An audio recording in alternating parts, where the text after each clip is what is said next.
All right, so let's get right into this. I just finished with Adobe MAX 2023, and I am so inspired by this conference. If you don't know, Adobe MAX is a creativity conference. They bring together a bunch of creatives, and they talk about all the Adobe suite of products and all the new releases and updates. And this year, there's a huge focus on generative AI in Adobe Photoshop and the new Adobe Express. And I figured, you know what, let me try out this generative AI stuff, see if I could do it. I'm super inspired by the conference. So I set up a little photo session. You see me here just squatting on a rock, but I want to make it look like I'm sitting on top of a mountain. So we'll see what happens. Well, now that I have my final shot, I imported it into Photoshop here, and I'm using the new subject select tool, just going through and doing some masking just to extract me from the background. And with this new selection capability, it's super easy. And here's where the generative fill comes in. So I'm just typing some text that says, you know, I want a very tall mountain with clouds in the background and a big expanse. And I'm letting the AI do its thing, and there you go. It gives me 3 options to choose from. And if you don't like any of those options, you could have it regenerate, which is what I'm doing here. So it's going to give me 3 more options to choose from. And it does a pretty good job matching light and shadows. It doesn't change your photo drastically, but it does do a nice job balancing it. I'm just tweaking my prompt a little bit. I want it to be more of a stone rocky peak. So it gives me a few more options.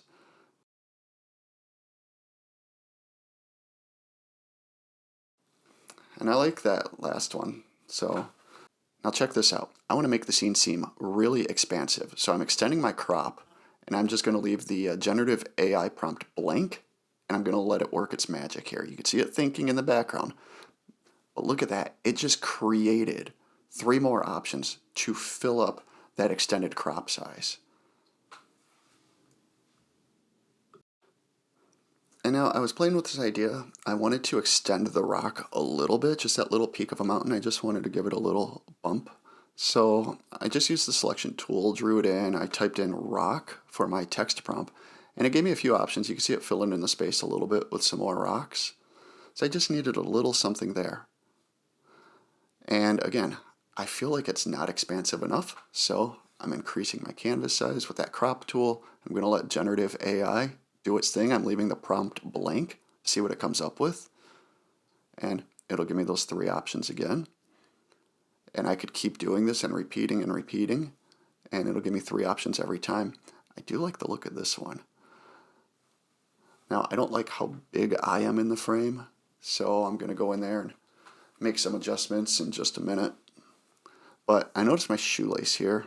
It's a little wonky with the masking, so I just used the selection tool, and I let generative AI fix my shoelace for me, and it did a really good job at fixing that shoelace with the masking.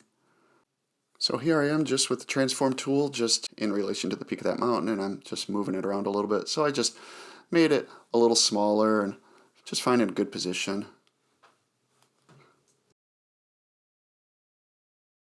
Now I'm back inside of Lightroom, so I just saved that project, opened it back up in Lightroom, and now I'm just going through some of these built-in effects. I want to of my landscape, and I'm just using some of those predefined filters that they have built into Lightroom, and I really like that blue one.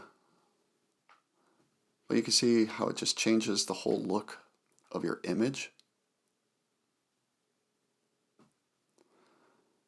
And you could do HDR with this new version of Lightroom as well, just a 1 click. I'm not going to use it for this. I'm just going to go through and increase the contrast a little bit. And, you know, I always like this auto image balance, but that time went a little wonky on me.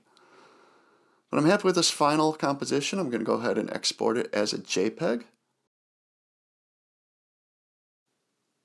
So there's the original image, me sitting on a rock in my front yard. And there's the final image.